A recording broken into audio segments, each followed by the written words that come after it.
Okay, so a while back when I had a channel, um, I did a movie review of a movie titled M. Night Shyamalan's The Last Airbender.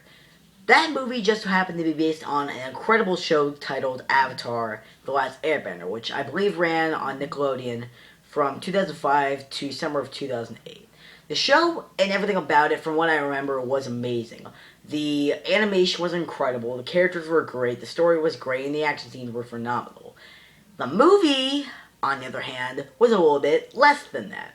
Now, keep in mind, I haven't actually seen Avatar: The Last Airbender, many of the episodes or the show, in a very long time, so if I forget a few things that were from the show that were left out in this movie that I forgot to mention, then I'm very sorry. Now, one thing about this movie that I said in that said review that I did a while back was that it was actually good. I said it was actually good. Now, if I haven't gotten any hate mail from my Phantom Menace review saying that I like Phantom Menace, I'm definitely going to get some shit here. But the thing was, back when I first said that review, I was a big Avatar: The Last Airbender fan. I was a huge Avatar fan. I ate, drank, and shit Avatar: The Last Airbender. That's how big of a fan I was. Now, like I said, I'm not that big of a fan as I was then, now, but I was a big fan. And when I first saw this movie, I just sort of accepted it for what it was and, liked it. Because if I thought, because I thought if I liked it, then everyone else would like it. But, no, I didn't. Because this movie is probably the worst movie I've ever seen at all. Like seriously, I'm not even joking. It's probably the worst. Probably. Not definitely, but yeah, probably. And if you've seen it already, you probably already know what I mean. So, what's, wrong with this movie? Well, that's kind of like asking what's wrong with,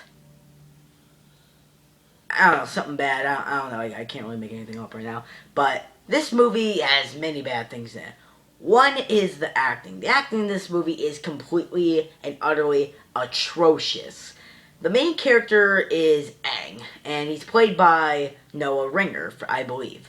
And Noah Ringer is a terrible actor at all. Now, I'm not trying to rag on him or anything. Like, I do know that this was his first movie role, from what I've read. But he's terrible in this movie. Like, absolutely terrible in this movie. Just bad. Just incredibly, utterly bad. I mean, the only real reason why M. Night Shyamalan actually, chose him to playing Aang was, that he had good martial arts and stuff. Like, he did, to have really good, martial arts moves. And I'm not gonna lie, they are really good. I looked up some stuff on YouTube and on the internet, and he actually does a fairly good job of that stuff. But that's not really material for an actor. That's material for a stunt double. If they kept him for a stunt double, I think that would have been better. And, if they got an actor, an actual actor to play him, then that would have been good. But they just chose him because of that. Yeah, it's real smart, Shyamalan. I mean, he's good at martial arts, but he's a terrible actor. Just, very bad. He really, when he's trying to have emotion, he's just completely acting. And it's very stale and bland and just just utterly bad. Another actor that we have is Jackson Rathbone, who plays one of the protagonists, Sokka. Now, this guy, I can forgive Noah Ringer, I can forgive, everyone else, but this actor, oh god, he was the worst out of all of these, like I said, the worst out of all of these people here. He is terrible in this movie. Absolutely terrible. And I truly mean that. He has no emotion in this movie. Well, actually, he does. He looks pissed off in every scene he's in. Any scene that he's in, he literally looks like this. He literally looks like he's about to have a temper tantrum for no reason whatsoever. I was literally just waiting for one of the characters to go by him and say, dude, what the hell is wrong with you? Like, we just saved a bunch of people, and you're looking like a friggin' pissed off Eskimo kid. Like, what the hell is wrong with you? Like, that's what I was thinking the entire time. He just looked like a pissed off Eskimo kid. Even though he's white, but still. He looked incredibly pissed off in every scene, and I had no reason, why. Then again, he is from, Twilight, so I was kind of expecting that he was going to be a bad actor. I mean, he's terrible in this role, and he doesn't play anything. He doesn't play the character Sokka like he was in the cartoon. Sokka in the cartoon, he was the guy that was always, cracking out really bad jokes, and he was the guy that always laughed at bad jokes and stuff. But they were kind of funny. He was trying and stuff, and he knew when to wise up, get serious, and to become a warrior and fight for his people and to fight for others. That's the character Sokka. Here, he doesn't play any character Sokka. He has no emotion other than to look pissed off for no reason, and he has no character whatsoever. Another actor that we have in this movie is Dev Patel, who plays I believe the main villain, Prince Zuko, and he was the one that was okay in this movie. He wasn't Slumdog Millionaire, so at the time I did think that he was, good. And he does an okay job here. He doesn't play a great job, but he does play a good job. And that's the thing I hate the most when good actors that, were in Oscar-winning movies get, put in shit films like, The Last Airbender. He does a fairly decent job, but he doesn't really bring as good of a character as, the character in the cartoon did. In fact, I actually found out that the voice actor, Dante, what was it? I think it was Dante Bosco. I believe that's the name. If it's not, I'm very sorry. He actually really wanted to play the character Prince Zuko here, and I would have loved that. I think that would have been a great idea, and I think that, having the voice of Zuko and the actor that voiced Zuko in the show would have been a great idea. I think that would have been perfect, and he would have played the character amazingly. But we got Dev Patel, which isn't that bad, but he does play a fairly decent job. I will give him that. And the same thing can be said with all the other actors. They're just bad. They're just terrible, terrible. Except, I believe his name is Asif Mambi from the Daily Show. That's the only other thing I saw him in. Who plays one of the other antagonists in this film. What's his name? General Zhao, I believe. He played an okay job, and the character General Zhao, I didn't really like him that much in the cartoon, so he really didn't ruin that for me anyways. Now, another bad thing about this movie is it shits all over the whole cartoon. Like, that's the thing. It literally just took the cartoon, stabbed it, raped it, pissed all over it, slapped it, and left it on the ground. And that's it. Wanna know why? Because they never got anything right in this film. And, like I said, and, I'm kind of, understanding why they actually didn't name the characters, anything, like they were in the cartoon. Maybe because the show has nothing to do with the cartoon. Yeah, that's right, they named the characters completely differently from, what they were named in the cartoon. Aang is now Ung, Sokka is now Sokka, and I'm pretty sure Uncle Iroh is now Uncle Iroh, which sounds retarded. Almost every character in this movie that had like an A in their name in the show is completely, a different name. And M. Night Shyamalan's reasoning for this is that, it's correct way to pronounce these names, these Japanese names. But that's bullshit. If I wanted to learn how to pronounce certain Japanese names or words, I'd go read a book or go back to school. Like that. It's a movie. We're here to be entertained, not to be, given a history lesson or a pronunciation lesson, whatever you want to call it. I'm pissed off.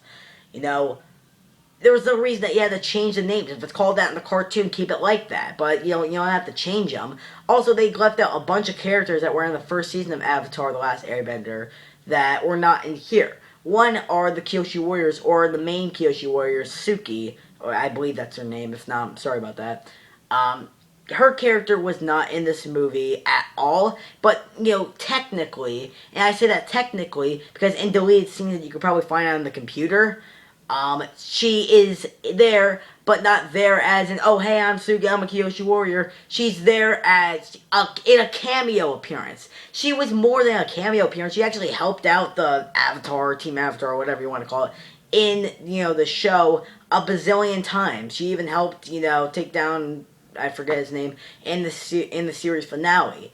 Why leave that character out? That's a big part of, the show, basically. Like, why do that? It's, like, a completely and utterly terrible idea. And ironically, M. Night Shyamalan left him out because those were his favorite parts of the first season, the Kyoshi Warriors. But apparently he said, they were so great, I wanted to leave them out. I think the equivalent of me saying, I like sandwiches so much, I don't eat them. Like, that doesn't make any sense whatsoever. Other characters that they left out were that bounty hunter chick, I forgot her name. that one freedom fighter guy. I forgot. I'm even forgetting their names. Jet, I believe his name was, the freedom fighter guy, and it left out, I think, a couple other characters. What about that firebending master guy at the very, when during one of the last episodes of the season finale of season 1? But, and you're probably saying, well, they can't have all the characters in there, or else there's just a bunch of characters that we have to remember. Well, yeah, I understand, but it's actually, makes sense to have certain characters in there if they meet up later with them in the show. Like, Suki, like I said, they could have had that character in there. Jet, they could have had that character in there, because, they meet up later with them and they're a big part in the other seasons. There's a reason why these characters are here, because they're important to the, the show. And you can't say, well, the movie's not long enough to, include these characters, or else it just drags on and people get bored. Well, yeah, I understand that. And that's another thing about this movie. The movie is too goddamn short. Only an hour and a half? You gotta be shitting me. And that's one thing why I never actually watched the show while it was on air. I actually became a fan of the show watching reruns of it after the show ended. But the thing about this, about the reason why I don't watch anime or why I didn't watch this show, yes, I do know that Avatar The Last Airbender is not anime. It's anime, inspired. It's actually made by, American animators, but whatever. The reason why I don't watch, I didn't watch this show when it first came on, because I found it really confusing, and there was a lot of ground that they needed to cover that a lot of the audience could, understand, and they can explain to us. Here, even in a movie, there's so much ground that you need to cover that, it gets, a little bit, too, dragged on, or whatever.